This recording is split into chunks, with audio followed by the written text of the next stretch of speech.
एवढे लोक जेव्हा एकत्र आले, एवढ्या लोकांसाठी बँक पण फायनान्स करते, स्वतःचं घर आपण मुंबईला स्वतः बांधू शकतो. मुंबईमध्ये प्रश्न एवढाच आहे की आपल्याला जमीन पाहिजे. जमीन जर गव्हर्नमेंटनं दिली तर उद्या आपलं कन्स्ट्रक्शन चालू होईल. 2 वर्ष तिथं 22 मळ्याचे ते 25 मळ्याचे बिल्डिंग तयार होऊ शकतात. म्हणून त्याच्यामध्ये घर बी आहे, पैसा बी आहे, जमीन बी आहे. ही 3 गोष्टी मानतील. आणि पहिल्या सुरू जो जीआर काढलेला आहे तो जीआर कॅन्सल करायला सांगितलेला आहे. जर जीआर कॅन्सल करत नसेल गव्हर्नमेंट तर आपल्याला अल्टरनेट पर्याय पैशाची आहे, त्याच्यानंतर घराची आहे आणि त्याच्यानंतर जमिनीची. म्हणजे गव्हर्नमेंट समोर आपण जे तह करतो, आता हे डॉक्युमेंट एक प्रकारचे. तुम्हाला जर आमच्यासोबत लढाई करायची नसेल तर तह करा. तहच्या आम्ही अटी ठरवलेले आहेत. एक तर मुंबईमध्ये घर द्या, तुम्हाला घर देणं होऊ शकत नाही तर 71 लाख रुपये द्या. 71 लाख देऊ शकत नाही, घर देऊ शकत नाही, मुंबईमध्ये आम्हाला जागा द्या ना. तुम्ही कसं जी आर मध्ये सांगता की मुंबईमध्ये जागा शिल्लक नाही, मग मुंबईत तर 33% जागा गेल्या कुठे? हा मोठा प्रश्न उपस्थित. म्हणजे जागा तर चूक येऊ शकत नाही ना, जागा टिकत असेल ना. पण त्या जागेचा आता आम्ही जेवढं अभ्यास केले त्याच्यामध्ये 100% जागा मिल ओनरनं कोण ऑक्युपाय केल्या काही मिलची, आणि त्या 100% जागावर त्यांनी मॉल बनवून टाकलेलं आहे. पण तिथे 100% जागा तुम्ही यूज केला, मग बीएमसीची 33%, आपली 33%, म्हणून 66% जागा होते. एका मिलची 66% जागा होती. आणि 2018ला नवीन जीआर आला त्या डेव्हलपमेंट प्लॅनचा, डीसीआरचा. त्याच्यामध्ये पूर्वी कसं होतं, 20 माळ्याच्या 15 माळ्याच्या बिल्डिंग म्हणायच्या, पण आता 4 FSI त्यांना मिळालं 2018 पासून. आणि जे बिल्डिंग 20 माळ्याचे होते ते 40 ते 60 माळ्याचे झाले. पण ह्या 4चा FSI बिल्डरनंच यूज केला आणि त्या ओनरने, जे मिल ओनर आहे त्यांनी त्याचा उपयोग घेतला. ते 4च्या FSI मुळे काय होतं, जे 20 मजल्याची बिल्डिंग आहे ते आपल्या 40 मजली होऊ शकते, 60 मजली होऊ शकते आणि 54 मजल्यापर्यंत त्याची हाईट जाऊ शकते. नवीन 2018च्या डीसीआर मध्ये. आणि याच्यामध्ये आपण कॉपी जोडलेली आहे डीसीआर, जे 2018चा डीसीआर आले त्याच्यामध्ये सुद्धा त्यांनी ऍक्सेप्ट केलेलं आहे की 33% नवीन कामगारासाठी, 33% म्हाडासाठी आणि 33% बीएमसी साठी. त्याच्यामुळे आपण सर्व गोष्टी, म्हणजे आपण एवढे वेळेस जे बोलत होतो ते कागदपत्र या पिटिशन मध्ये आलेले आहे. 500 पेजेसची पिटिशन मध्ये सर्व डॉक्युमेंटच आहेत तुमचे. आणि त्याच्यानंतर फक्त 20 पेजेस आहेत, त्याच्यामध्ये आपला करार आपल्याला काय मागतोय. त्याच्यामुळे गव्हर्नमेंटला आपल्याला द्यावाच लागेल. आपण काही भीक मागत नाही, आपण आपला हक्क मागतोय. आज 2025 साली 2012ला ज्यांना घर भेटले ते घरात बसून 25,000 ते 35-40,000 पर्यंत त्यांना भाडं भेटतं. म्हणजे 1 लाखची पेन्शन त्यांची चालू झाली ना. एक तर त्यांना 50,000 ते 60,000ची प्रॉपर्टी भेटली, त्याच्यानंतर त्यांना भाडं सुरू झालं. गव्हर्नमेंटला आम्ही सर्व कॅल्क्युलेशन करून टाकलं. याच्यामध्ये प्रश्न एकच आहे की भारतीय संविधान काय सांगतंय, कायद्याच्या पुढे सर्व समान आहे. मग आमच्यावर अन्याय कसा झाला, 2012ला त्यांना घरं भेटले, त्यांना 50 लाखाची प्रॉपर्टी भेटली, त्याच्यानंतर त्यांना भाडं चालू झाले, तिथं राहत नाही तर, आणि आम्ही तेच गिरणी कामगार. आता तुम्ही सांगता आम्हाला मुंबईमध्ये जागा शिल्लक नाही. मग आर्टिकल 14 काय सांगतं की बाबा कायद्याच्या पुढे सर्व समान आहे. मग एक गिरणी कामगाराला जो कायदा लागू होतो तो सर्वांना लागू होतो. तुम्हालाच नाही तर 1 लाख लोकांना काम होतं. आणि आपण 1000 लोक गेल्यामुळं त्या 1 लाख लोकांना सुद्धा फायदा आहे पुढे. पण कोर्ट काय म्हणते, 1 लाखाची फीस भरा म्हणणार आहे का कोर्ट? नाही. कोर्ट काय विचारणार आपल्याला, किती लोक आले जातात तेवढ्याची फीस भरा. कारण हे फिक्स झालं, हे ट्रेनचा डबा फिक्स झाला, तिकीट एक सर्वांचं फिक्स. आता मला तेलंगणाहून फोन आला, सर 50-60 लोग और जुड़ना चाहते हैं. हम लोग अभी किधर लेंगे, या तो दूसरा पिटिशन करना पड़ेगा. ये पिटिशन में तो अभी ले नहीं सकते, कारण कोर्टाने कॅल्क्युलेशन करून दिलं किती लोक आहेत तुमचे, एवढे लोक आहेत, एवढी फीस तुम्हाला द्यावं लागेल. त्याच्यामुळे आपण याच्यामध्ये काय ऍड करू शकत नाही. जर लोक वाढले 1,000 किंवा 1,500-2,000 तर आपल्याला दुसरी पिटिशन बनवून याच्यासोबत ऍड करू शकतो. हा नंबर भेटलेला आहे, तो नंबर तुमचा कन्फर्म आहे. आता पुढे चालून जर सेटलमेंट झालं तर प्रत्येक म्हाडावर विचारणार की तुमच्या ह्या पिटिशनमध्ये नाव आहे का. नाव असलं तर तुमच्यासाठी वेगळं ज्युरिडिक्शन, म्हणजे तुमच्यासाठी त्यांना वेगळा निर्णय करावा लागेल. कारण आपण एवढ्यांनी कोर्टात गेलेले आहे आणि 3-4 मागण्या घेऊन गेलेले आहे. त्याच्यामुळे म्हाडा सुद्धा आता याची स्क्रुटनी करत की बाबा हे आमचे पात्र गिरणी कामगार आहेत, तर वकिलांनी बोगसवलेले आहेत. तर याच्यामध्ये फोटो सहित सर्व माहिती आहे. त्याच्यामुळे बोगसचा तर काय प्रश्नच नाही, पात्र अपात्रतेचा तर प्रश्नच नाही. म्हाडाच्या वेबसाईटवर सर्व पात्र लोक आहेत. त्याच्यामुळं आपली अशी एक सुद्धा गोष्ट नाही की जे त्यांना असं म्हणता येत नाही की हे डुप्लिकेट लोक आहेत किंवा घुसलेले लोक आहेत. सर्व पात्र उमेदवार आहेत. त्याच्यामुळं आपली जी 4-5 मागणी आहे ते सर्व पिटिशन मध्ये तयार झालेले आहे. आता गव्हर्नमेंट काय करतोय त्याच्यावर आपलं भवितव्य अवलंबून आहे. आता फायटिंग आपली सुरू झाली. एक मसुदा आपला बनला. आपल्याला जे बोलायचं होतं कोर्टामध्ये, जे मसुदा पाठवायचं होतं, मसुदा ड्रॉप कोर्टामध्ये गेलेला आहे. आता हाच ड्रॉप सुप्रीम कोर्टापासून काय म्हणणार, त्याच्यामुळं 1 वर्ष ड्रॉप बनवलेला गेला. आपलं 1 वर्षामध्ये सर्व कायदेशीर बाब आपण पूर्ण केला. म्हणून कोर्टाने नंबर द्यायला मागे पुढे केला नाही. कोर्टाने लगेच आपल्याला नंबर दिला.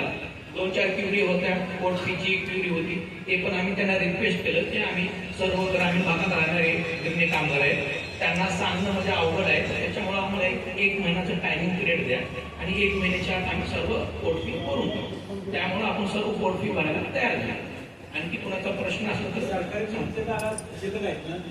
जे काही जागा शिल्लक असतील तर सरकार आपल्याला उत्तर देईल आणि प्रत्येक मिलवाला आपल्याला उत्तर देईल. तर मिलवाला काय करेल, यांच्या मिलमध्ये तुमच्या मिलवाला उतरणार नाही, यांची मिलवाले आमची किती लोक आहेत त्याच्यामध्ये, सर्व मिलचे आपल्याकडे 58 मिल आपल्या पिटिशन मध्ये जेवढे लोक आहेत ज्या मिलचे त्या मिलची जबाबदारी त्या मालकांची, म्हणजे आपल्याकडे 5 लोक असेल समजा मोबदलांची, तर 5 लोकांची जबाबदारी त्यांच्यावर आहे, बाकीच्या लोकांची जबाबदारी मिल त्यांच्यावर नाही. आणि दुसरी गोष्ट आहे ना, सरकार सांगता आम्ही फक्त 25,000 घरं देऊ शकतो मुंबईत, एवढीच जागा आहे, तर आम्ही 25,000 मध्येच येतो ना. 1163 लोक म्हणजे आम्हाला तो कायद्याने अधिकार आहे ना. 25,000 आहे ना तुमचं, तर मग 1163 लोकांना द्या, आम्हाला बाहेर जायचं नाही. दुसरी गोष्ट आपण जेव्हा केस चालू आहे ना तेव्हा एक संरक्षण मिळेल की आम्हाला ह्या नंबरचे फोन येतात, तर आम्हाला हे फोन येऊ नये. आणि आम्हाला ह्या जो GR मिळाला ना, त्या GRचा आम्हाला धक्का लागता कामा नये. आमची मॅटर कोर्टात आहे, त्यामुळे आपल्याला GRचा धक्का लागणार नाही. आपल्याला मुंबईतच त्यांना घरं द्यायला लागेल. 25,000 घराची क्षमता त्यांच्याकडे आहे, त्यामधून आपल्याला 1163 घरं मागतोय. आपण काय कुणाला जास्त जबरदस्ती करत नाही, आपल्या हक्काचं घर मागतोय. कुणाला काय विचारत असेल तर विचारा. आणि शॉर्ट फॉर्म मध्ये सेंच्युरी मिलचा एक इश्यू आहे बघा. सेंच्युरी मिलसाठी का नाही, पाऊल चाळीसाठी त्यांनी एक सेपरेट पात्र गिरणी कामगारांना जागा दिलेली. आता आम्ही तर ह्या केससाठी दाखल झाले किंवा 1-2 वर्षांनी ते जर त्यांनी जी घरं द्यायचं ठरवलं तर आम्ही जी गिरणी कामगार ठरवलं तर आमची भूमिका काय असू शकते. राहतात ना, हा, त्यांना घर देणार नाही, जे सेंच्युरी मिलचे गिरणी पात्र गिरणी कामगार आहे ना त्यांना देणार आहे असं सांगण्यात आले. आपण पात्र आहात ना, हा, आपण पात्र असून आपण कोर्टात गेलेले, आपण पात्रच नाही, आम्ही कोर्टात गेलेले. आम्ही कोर्टात जाऊन सांगतो, गव्हर्नमेंटला सांगतो, मिल ओनरला सांगतोय आमचं प्रश्न तुम्ही मिटवा. त्याच्यामध्ये जर तुमच्या मिलचे 5 लोक याच्यामध्ये असतील तर मालक हा चतुर आहे तुमच्यापेक्षा. मी किती विकत तर काम काढत, मालकाकडे साम दाम दंड पैसा सर्व आहे. तर मालक काय करत, आपल्या मिलचे वर्कर किती आहे त्याच्यामध्ये, एवढे लोक आहेत, मग त्यांचं काय सेटलमेंट होते ते बघा. गव्हर्नमेंट बी काय म्हणत की बाबा ते आम्हाला एकट्याला पार्टी बनवले, तर आपण महाराष्ट्र गव्हर्नमेंटला एकट्याला पार्टी नाही बनवली, आपण 60 मिलवाल्यांना पार्टी बनवली. हे पिटिशनच्या सर्व प्रती 60 मिलवाले राहणार. मग सरकार मिलवाला काय म्हणणार की आपले वर्कर किती आहेत त्याच्यामध्ये, आपले वर्कर एवढे आहेत, त्यांचं सेटलमेंट कसं होईल ते बघा.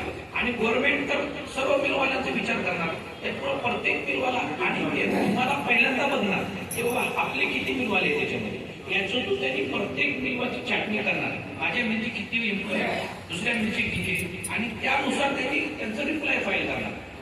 सर्वांसाठी गव्हर्नमेंट फाईल करणार. त्यांचं गव्हर्नमेंटचं काय म्हणणं आहे की बाबा 33% जागा गेली कुठं, त्यांचा हिशोब गव्हर्नमेंट देणार. पण तुमचं काय करायचं आणि तुमचा मिलवाल्याचा काय संबंध आहे. एक तर त्यांना रिजेक्ट करावं लागेल, हा माझा मिल वर्कर नाही, ते रिजेक्ट करू शकत नाही, कारण त्यांचं सर्व डॉक्युमेंट भाड्यानं अप्रूव्ह करून तुम्हाला पात्र केलेलं आहे.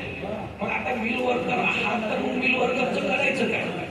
जे 1991चा प्लॅन होता त्यानुसार तुम्हाला घर द्यायचं होतं, त्याचं काय करणार मिलवाल्याने. मिलवाल्याने तिथं मॉल बनवलं, मिलवाल्याने तिथं घरं बनवलं, त्या घराची किंमत करोडोमध्ये आहे, आणि तुमचं काय नाही. तुमचं त्या टायमाला जर कंपन्सेशन 5-10 लाख रुपये देऊन त्यांनी क्लोज केलं असेल, मेट्रोवाला नसतं. त्याच्यामुळे प्रत्येक मिलवाले, प्रत्येक ते जे आपले एम्प्लॉईज आहेत त्याच्यासोबत ते कॉन्टॅक्ट करतील आणि त्यांचं काय म्हणणं आहे ते कोर्टात येईल. प्रत्येक मिलवाले तिथे म्हणतील आमच्याकडे जागा आहे, आम्ही पैसे देऊ, किंवा गव्हर्नमेंट डिसाईड करेल. पण आपली मसुदा तयार झालेला आहे, आपलं सर्वांचं म्हणणं काय, त्याच्यातून आता एकाला सुद्धा कमी होता येत नाही, याच्यातून एकाला सुद्धा मायनस होता येत नाही. सर्वांचं म्हणणं कोर्टाने ऍक्सेप्ट केलेलं आहे, सर्वांना कोर्टाने व्हेरीफाय केलेलं आहे. हो, त्याच्यामुळं आता आपलं जे म्हणणं आहे त्याच्या व्यतिरिक्त काहीच नाही. त्याच्यामुळे कोर्ट जे निर्णय देईल ते मान्य करू, कारण कोर्टाच्या पुढे आता कोणाला जाऊ शकते. कोर्ट म्हणजे काय डिसिजन नाही, कोर्टात जे गेलेले लोक आहेत त्यांचं कोर्ट एक्सप्लेन करतं बाबा हा आहे का व्यक्ती. आता याच्यापैकी बरेच जणांचे काढून त्यांनी कुटणीमध्ये सांगितले हा कोण आहे जगन्नाथ, हा कोण आहे जगदीश सिंग. याच्यामध्ये तर त्यांना सांगितलं बाबा ह्यांचं आधार कार्ड एक आहे, पॅन कार्ड एक आहे आणि तो व्यक्ती तो गिरणी कामगार याच्यामध्ये येऊन पिटिशन फाईल केले. त्याच्यामुळे याच्यातून आता कोणालाच माघारी घेता येत नाही. हे जे आपले दस्तावेज तयार झालेले आहे परफेक्ट झालेले आहे. त्याच्यामुळे आपली डिमांड आहे ते ढोवळ मारणे की एकतर मुंबईच्या ज्युडिशियल मध्ये आम्हाला घर द्या, नाही तुम्ही घर देऊ शकत तर आम्हाला पैसे द्या, जर तुम्ही पैसे नाही देऊ शकत तर आम्हाला जागा आहे.